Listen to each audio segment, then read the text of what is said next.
Bonsoir à tous et bienvenue dans Soir Bleu de Campagne, votre émission spéciale pour analyser et décrypter la campagne présidentielle en République du Congo. Et en ce deuxième jour, nous sommes donc à Dolisie, la capitale surnommée de l'or vert, que le candidat Denis Sassou Nguesso a choisi pour mettre en avant son plan pour la jeunesse et l'agriculture.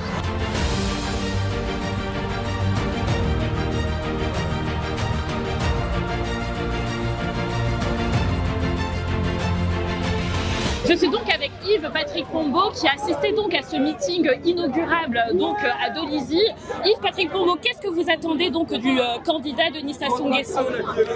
Vraiment, c'est d'abord je vous dis que c'est un homme de masse, tel que vous avez vu là. Il a pu rassembler ce qui est ici, ce qui veut dire qu'on a beaucoup à attendre sur lui. Parce que tout ce qu'il a d'abord fait depuis, et nous attendons qu'il continue la marche telle qu'il le dit, il continue à faire ce qu'il est en train de faire là. Par exemple, les routes, vous voyez, tel que ça s'est fait, la route de Pointe-Noire à Brazzaville, ça s'est réalisé. Nous avons envie qu'il continue à faire ce qu'il a commencé de faire, tel que la route de Dolisie au Gabon normalement. Vraiment, c'est ce que nous voulons de lui. Et vous savez que l'électricité chez nous, c'est un problème. L'électricité chez nous, c'est un problème. Les tronçons, que dirais-je, de Dolisie jusqu'à Mbinda, on n'est pas électrifié. Je pensais qu'on allait le faire, il allait le faire. Et il doit le faire parce qu'on est conscient qu'il est prêt à faire tout ça. Donc c'est ce que nous attendons. L'eau, nous avons toujours les problèmes autour de l'eau. Il a tenté de faire, mais il va continuer, il va pas se fatiguer parce qu'on sait qu'il le fait. Il a fait les forages partout. Il y a eu un petit boycottage, mais c'est un papa, un père d'enfant. Il ne peut pas s'arrêter. Il continuera à faire parce que l'eau est un problème chez nous. Donc voilà un peu ce qu'on attend du président. Donc si je résume bien, l'eau, l'électricité et continuer justement la construction du pays. Voilà, c'est cela. C'est surtout les routes. Surtout les routes parce que si les routes telles que nous sommes ici, si la route Dolisie, je dis bien Dolisie Mbinda et Dolisie Nyanga, Dolisie la frontière du Gabon, si ça peut s'améliorer, je pensais que le président a tout réglé. Eh bien merci Yves Patrick Pombo pour cet élément-là. On espère que ça sera donc retenu lors de ce mandat. Merci, c'est moi qui vous remercie. Au message du président à l'occasion de cette élection présidentielle, qu'est-ce qu'on peut retenir de ce message? Est-ce qu'on peut retenir ce qu'il faut être unis? Il faut être unis. Il faut justement que le Congo progresse, se développe dans l'unité. Cette fois-ci, nous sommes avec Emercia, donc une jeune Congolaise. Emercia, qu'est-ce que tu attends justement du candidat Denis Sassou Nguesso? Moi, j'attends le changement. Nous attendons que le président change notre évolution, notre scolarité. Non seulement la scolarité, nous étudions dans des mauvaises conditions. Nous attendons le changement pour ça. Et aujourd'hui, vous êtes en quelle classe? Aujourd'hui, je suis en seconde. En seconde. Et qu'est-ce que vous voulez faire plus tard? Et comment justement le candidat peut vous aider à réussir dans la vie? Je veux être comptable. Comptable. Faire la comptabilité. Pour les jeunes leaders de demain, il faut donc mieux assembler et changer donc l'éducation pour faire donc des futurs comptables. Et c'est donc le cri de cette jeune Congolaise. Merci beaucoup. Au président Papa Sassou Nguesso, nous attendons un coup KO. Vraiment, il faut qu'il passe au premier tour direct. Un peu plus record. Non. Premier tour, coup. Il est passé. Et vous allez voter? Oui. Qu'est-ce que vous attendez donc du président et candidat Denis Sassou Nguesso? Bon, ozodela, papa bangisa biso mboka, obote ya pamba ezala, tozela misala, tozala lese, na kati ya Kongo na biso, misala ezala. Basi basala kobota gratuit, nyango tozela mpona papa. Oli tozala lese quoi. Donc moi ça zokende obota boye, obote eza gratuit, vraiment papa sunga biso. asunga biso tozala l'aise na kati ya Congo na biso. Bon, pour les francophones qui nous écoutent, Madame Nel donc parle de mettre en avant la gratuité, surtout au niveau des hôpitaux. Et puis, donc, c'est ce qui va faire mettre à l'aise, surtout en particulier les femmes et la famille. Donc, on espère que ce message va être passé. Et puis, bonne donc, période électorale et bonne campagne à vous. Merci. Même si vous n'avez pas pu tout écouter, qu'est-ce que vous attendez du candidat? Alors, il est beaucoup penché sur la jeunesse. Ça, c'est la chose la plus positive que j'ai eue jusque-là. Parce que lorsqu'il parle, il laisse ses projets qui ne pourront pas finir à la jeunesse. Il s'adresse à la jeunesse. C'est vrai qu'autour de lui, il y avait des personnes un peu plus âgées que nous, mais il ne s'adressait pas à eux. Il voyait bien qu'on devait continuer ce qu'il a commencé. Je vous parle par exemple du projet sur le train électrique. Il le laisse, alors il sait très bien que ce n'est pas demain. Il a parlé du gaz aussi, l'électricité par le gaz. C'est des choses vraiment à saisir pour la jeunesse, pour le futur. Moi qui représente mes amis de la diaspora de Paris, je vous dis bonjour en passant, je dirais que le pays a changé. Moi-même, j'accompagne le chef de l'État jusqu'à la fin de sa campagne. Nous avons donné les doléances de la diaspora, telles que le ministère des Congolais de l'étranger. Aujourd'hui, le président nous a répondu. Donc il répond à vos attentes et c'est pour ça qu'il a répondu. Nous avons demandé l'exonération de taxes pour les Congolais de double nationalité. Il a répondu. Donc il répond à la diaspora. Donc je vais demander à la diaspora qu'on arrête de critiquer seulement le pays, mais qu'on amène des propositions. Il met en place les industries, mais ces industries-là seront animées par ceux qui ont vécu déjà en Europe, ceux qui connaissent quoi l'industrie. Donc en rentrant, nous allons construire le pays. Merci monsieur.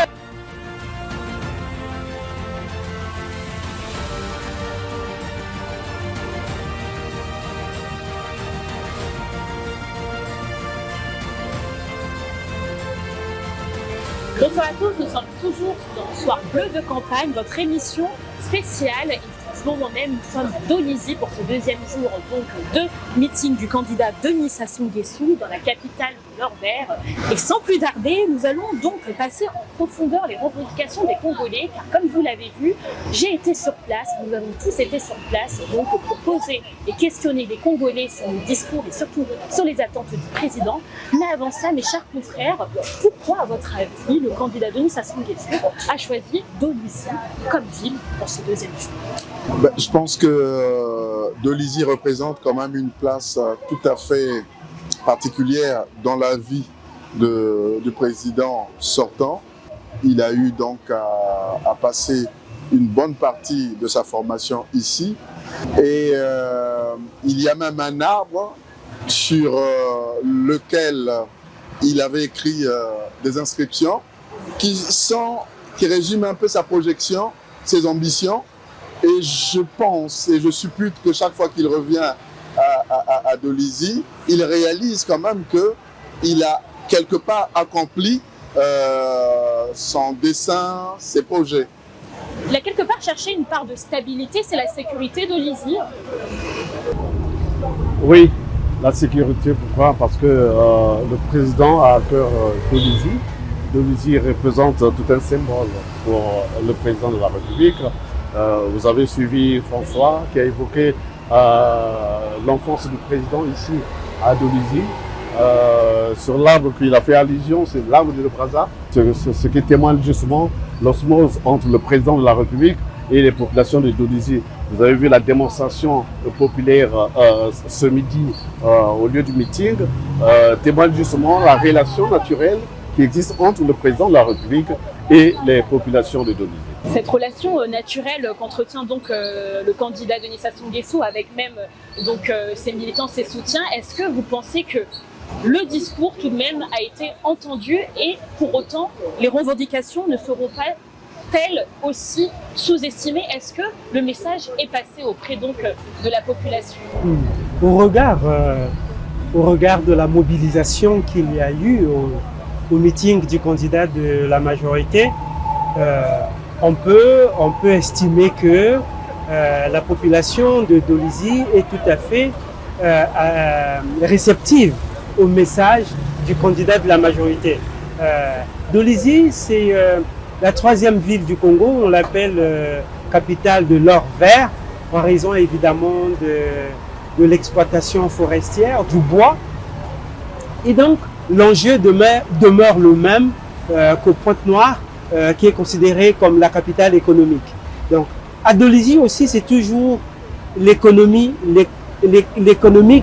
qui est au devant. Et ici, dans son message, dans son discours, le candidat de la majorité est revenu sur les emplois. Il a parlé de sa volonté à pouvoir développer l'économie pour faire de telle sorte que des emplois soient créés. Et je crois que l'emploi, c'est l'une des grandes attentes de la jeunesse. Et pourtant, avant de rebondir, vous allez être vraiment surpris, mais pour avoir du coup discuté et questionné les Congolais, ce qui revient certes, c'est l'emploi, mais aussi beaucoup de revendications sociales. Est-ce que tout de même, étant donné que Pointe-Noire c'est la capitale économique et là cette fois-ci Dolisie, donc c'est l'or vert plus forestière, que fait la revendication sociale dans les attentes? Je crois que c'est des revendications d'ordre social. Social, oui. Mais ce qui est redoutable, c'est ces foules qui viennent écouter le président de la République. Enfin, le président sortant. C'est redoutable, c'est comme si ces foules viennent l'écouter pour dire est-ce qu'il va enfin réaliser ce qu'il est en train de nous promettre. Évidemment, le président a dit ces déclarations, c'est des déclarations d'engagement. Et ces foules, moi je pense qu'on est en train de vivre un moment tout à fait redoutable. Et on a l'impression, vous avez vu vous-même, le président est seul face à son peuple, seul face à l'histoire. C'est comme ça que j'interprète ça. C'est comme ça que vous interprétez. Vous souhaitez réagir? Oui, justement. Les populations de Dolisie qui se sont déplacées pour venir écouter le président, ils sont venus d'abord, dans un premier temps, en suivant le ministre Pierre Mabiela. Il a énoncé des réalisations faites par le président de la République dans le Niari et plus précisément aussi au niveau de la capitale de l'or vert qui est Dolisie. Donc beaucoup de réalisations. Il y a eu la création des écoles, la construction des voiries urbaines que vous voyez là. Maintenant, les populations ne sont pas seulement venues pour apprécier, encourager ou bien féliciter le président, mais aussi pour l'écouter, pour lui dire aussi que monsieur le président, vous pouvez faire encore mieux. Mieux pourquoi? Parce que déjà, dans les revendications, la plupart des revendications sont d'ordre social. Alors, les aspirations d'une population jeune ou bien de la jeunesse, si vous voulez, c'est accéder à un emploi. D'ailleurs, j'aimerais rebondir, chers confrères. Vous avez parlé aussi de l'éducation, de la jeunesse. J'ai donc questionné aussi une jeune étudiante, une jeune qui étudie et qui dit qu'elle étudie dans des mauvaises conditions aujourd'hui. Elle souhaite devenir comptable. Le président et candidat a déclaré qu'il voulait donc mettre en avant l'emploi des jeunes. Mais cette fille qui est donc en train d'étudier souhaite devenir comptable, mais elle étudie dans des mauvaises conditions et demande donc de réguler ce système éducatif. Est-ce que vous pensez que ce sera une des priorités aussi du président, le système éducatif, pas seulement pousser les jeunes à l'emploi, mais aussi travailler et surtout apprendre dans des bonnes conditions? Les attentes sociales sont partout. Elles sont plus ou moins élevées ici, peut-être moins importantes là, mais elles sont partout.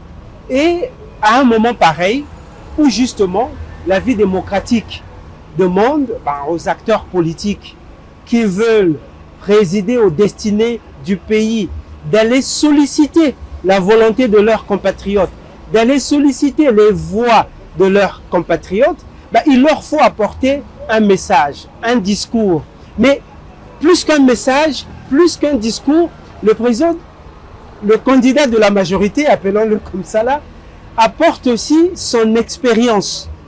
Il a construit ici un lycée moderne, le lycée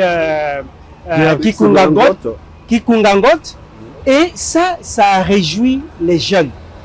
Ça réjouit les jeunes. Et donc cette étudiante que vous avez interviewée se dit, ah ben oui, si le président a doté Dolizy d'un lycée moderne de ce genre, je suis en droit d'attendre de lui qu'il nous mette aussi des bonnes conditions d'études au niveau supérieur, ainsi de suite. Et donc, les fonds sont là tout de même. Ah ben oui, moi je crois que je crois qu'il y a quand même... la volonté, on sent que la volonté y est. La volonté y est, l'expérience aussi y est.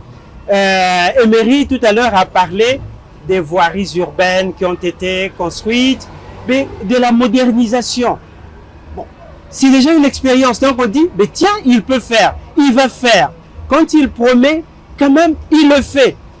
Et c'est ça qui pousse les Congolais justement à venir et à lui dire, Monsieur le Président, nous voulons encore plus, nous voulons ceci parce qu'il y a l'expérience. Mais moi, je voulais revenir sur un aspect politique. Justement, nous sommes à Dolizy, chef-lieu du département du Niari. N'oublions pas quand même, nous sommes ici des journalistes, que Dolizy, le Niari, c'est le fief de l'UPADES, l'ancien parti au pouvoir. Cela n'a pas été facile pour le candidat de la majorité de reconquérir l'électorat de ce qu'a été le fief de l'UPADES.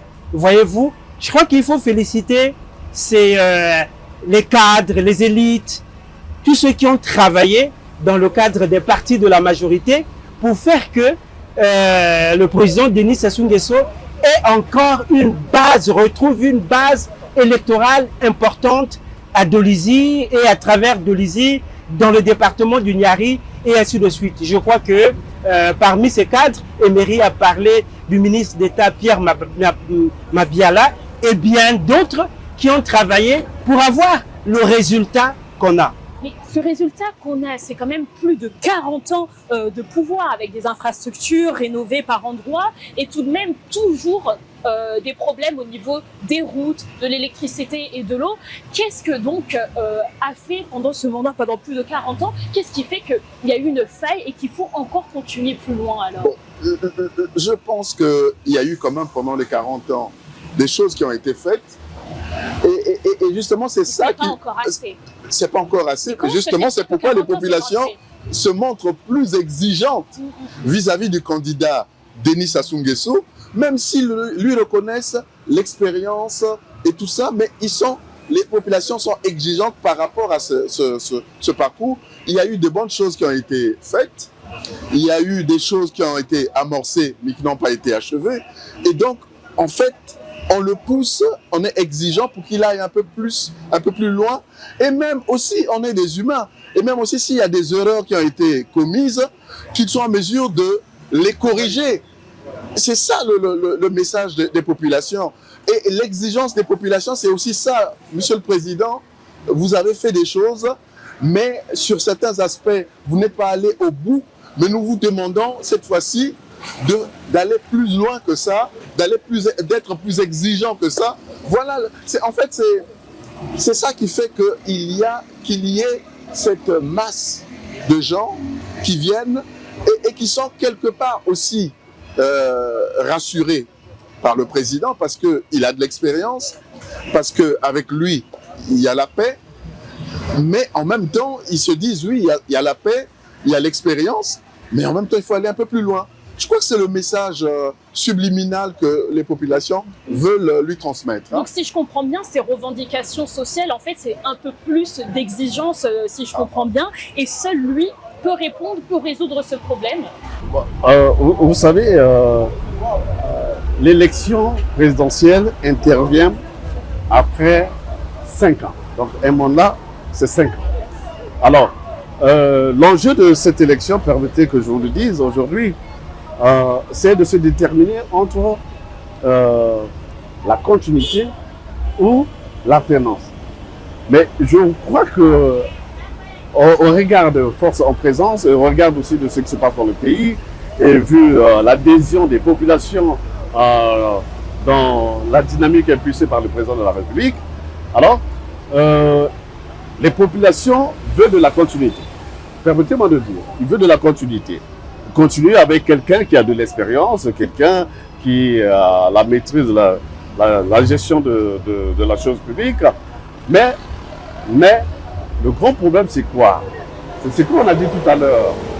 les présidents aiment bien, les populations aiment bien le président Sassou. Le président Sassou, dans les populations, c'est comme un poisson dans l'eau. Maintenant, le gros problème, le bémol, c'est quoi?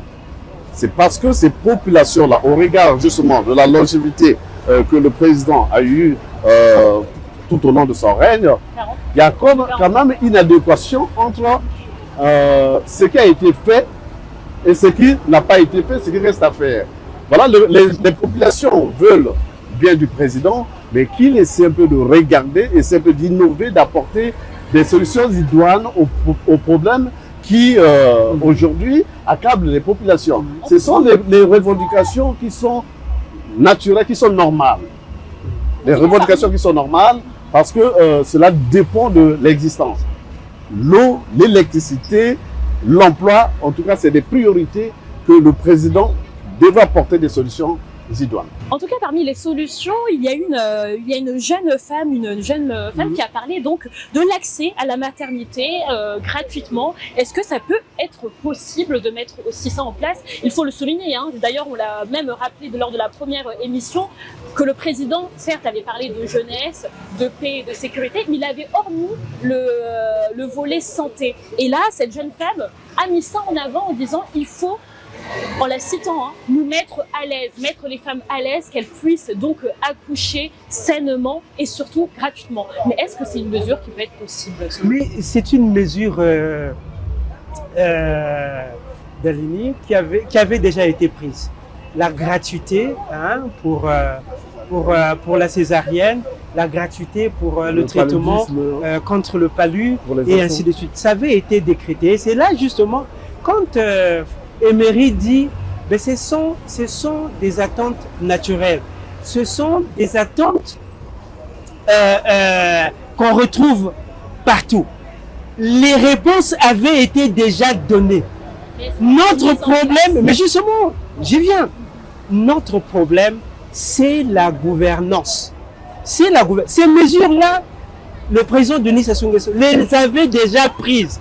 On a eu du mal à les concrétiser, à les rendre concrètes. Parce que quand on décrète la gratuité c'est par rapport à la citoyenne qui reçoit les soins. Mais en amont, il y a quelqu'un qui paye, qui doit payer, c'est l'État. Et l'État doit s'organiser justement pour payer.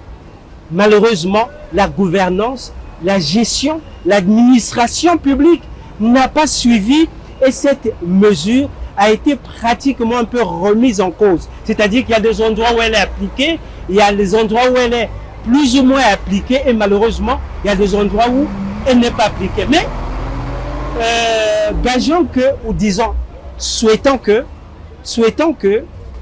le président, le candidat de la majorité qui est à l'écoute de ses compatriotes, de la population, puisse prendre ça à cœur et que parmi les premières mesures qu'il va prendre dans son nouveau projet de société, qu'il y ait ces mesures-là, que la femme congolaise, les jeunes femmes congolaises puissent accéder gratuitement ou vraiment à travers des moyens convenables aux soins de santé, notamment à la maternité, aux soins de santé liés à la maternité. Donc il y a un problème de gouvernance. Est-ce qu'il ne faudrait pas justement changer aussi, si le candidat Denis Sassou Nguesso est réélu, changer aussi également le ministre, pourquoi pas, de la Santé, ou faire une reconduite? Bon, en fait, je dirais que le président a toujours une vision.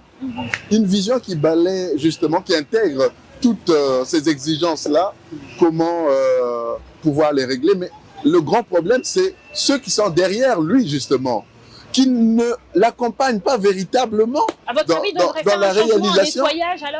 Dans la réalisation ça pose un problème d'homme, mais ça pose aussi un problème d'esprit au niveau de l'appareil, au niveau du système. Je pense que par moment, je me dis, est-ce que le président n'est pas piégé par le système? Parce qu'il a de bonnes idées, il a une vision, mais ceux qui suivent n'arrivent pas à l'accompagner dans cette vision-là. C'est ça le problème de fond. D'ailleurs, chers confrères, nous avons interviewé un haut conseiller qui était avant au niveau de la santé. Est-ce que, justement, vous pensez qu'il partageait aussi également la même vision que le candidat Denis Sassou Nguesso? Il s'agit bel et bien de l'ancien ministre de la Santé. Il s'appelle Jean-Daniel Boussoukoumba. Donc, c'est quelqu'un du système. Alors, à votre micro, il a évoqué des choses que lui, il attend que ça puisse se concrétiser. Alors, vous voyez déjà, il a été acteur à son époque. Et voilà. Et il est toujours dans les attentes. Et ça veut dire que quelque part, il y a quelque chose qui ne cloche pas. Voilà, vous savez, on dit un bon président, c'est celui-là qui a de la vision. Et c'est un visionnaire et un bon gestionnaire. Alors, visionnaire, le président Sassou, on le reconnaît, c'est un grand visionnaire. Il a eu à émettre des projets qui ont fait de telle sorte que notre pays puisse progresser, aller de l'avant. Et maintenant, la question se pose aujourd'hui, est-ce que c'est un bon gestionnaire? Oui. Là, ça peut être mitigé. Et permettez-moi, ça peut être mitigé. Bon gestionnaire, en tout cas, je ne le dirais pas, peut-être. Maintenant, le gros problème ici, les mesures dont vous évoquez, la gratuité de la césarienne, la gratuité au niveau des soins pour les enfants, ce qui concerne le paludisme, tout ça, ce sont des mesures qui ont été mises en pratique dans ce pays, mais qui ont été éphémères. Pourquoi? Parce que le suivi n'a pas été de manière escomptée. Aujourd'hui, on est tombé dans les travers. Aujourd'hui, si vous avez un cas d'accouchement, c'est à l'hôpital, on détermine que c'est un cas de la césarienne, vous payez quelque chose de 125 000 francs. Donc la gratuité n'existe plus. Mais tout simplement pourquoi? Parce que les gens qui ont été appelés à mettre en musique cette politique n'ont pas respecté le principe du président. C'est ça. D'où il faut mettre l'homme à la place qu'il faut. Alors, quelqu'un qui a été chargé pour conduire une direction, par exemple, qui a failli, mais il faut le ramener à l'ordre ou à la raison, au besoin de le relever, de mettre quelqu'un d'autre qui pourra apporter sa... Dernier mot avant de commenter Il y a un vieux qui plaisantait un jour au cours d'un échange qui m'a dit, mais finalement dans ce pays, on règle tout à coup de slogan. À coup de slogan, on dit, bon, autosuffisance alimentaire d'ici à l'an 2000, c'est bien, c'est une vision, mais quand l'an 2000 arrive, mais on n'est pas dans l'autosuffisance alimentaire et en plus, on ne fait pas le point, le bilan et dire qu'est-ce qui a marché et qu'est-ce qui n'a pas marché. On arrive bientôt donc à la fin de l'émission. Est-ce qu'on peut dire que le social peut être le levier donc du renouveau politique au Congo plutôt que de se concentrer sur l'emploi des jeunes, sur donc l'agriculture, le social? Est-ce que c'est une priorité importante? Dernier mot de la fin. Mais, madame, quand on développe l'économie, c'est justement pour trouver des réponses au social. Et effectivement, ce dilemme-là, le candidat de la majorité le connaît bien. Il met l'accent sur l'économie pour justement trouver des réponses au social. Et je crois que tel qu'il a intitulé son projet de société, c'est pour trouver des réponses au social. Quelle serait donc, pour conclure, pour vous, la première mesure sociale qui devrait être appliquée? En tout cas, en gros, la question sociale est très très lancinante ici au Congo. Il n'y a pas de questions qu'on peut marquer comme priorité, mais sinon, il faut qu'il y ait la création d'emplois, régler la question de l'électricité avec la construction des barrages hydroélectriques, régler la question d'eau, la question sécuritaire, en tout cas, j'en passe. Dernier mot de la fin, M. Bikingou. Mais tout ça n'est possible que si on arrive vraiment à réhabiliter les valeurs fondamentales, les valeurs qui guident une société, les valeurs qui régulent une démocratie. Eh bien, merci messieurs. Donc, on reste donc connectés. On vous a écouté. Donc, les revendications des Congolais ici à Dolisie. Mais ce n'est pas fini également. Soir bleu dans campagne continue. Donc, restez connectés. C'est la fin. Mais on est avec vous. Merci messieurs.